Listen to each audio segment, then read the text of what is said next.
సరే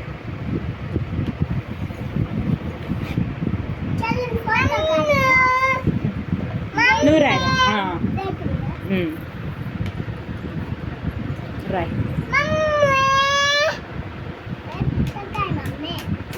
చదువుకుంటారాయ్. అదే నువ్వు చదువు, నన్ను కాదు, నువ్వు చదువు, నీకు వచ్చు కదా. Good bye. నువ్వు రాయ్. ఏబిసి, సి తర్వాత ఏమొస్తుంది? రాయ్.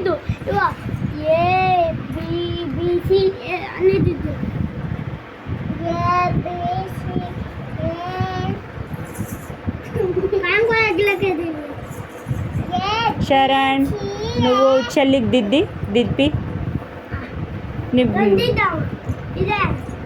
నువ్వు రాయ్. पिन्ने आमलेट भेजा जाता मेला नहीं देता जो छे मगर से चाने इधर खानो लगता हाथ देता तो ये अंदर तो परफॉर्म पपन देता इनशु सहना నువ్వు రాయ్ డాడీ. మంచిగా లగినియా సరే తర్వాత తినిపిస్తా రాసినాక తొందరగా. ఇగో రాసిన తర్వాత అన్నం తిని ఆడుకోండి. ఇప్పుడు రాయండి సరేనా? రాయ్ ఫస్ట్ నువ్వు.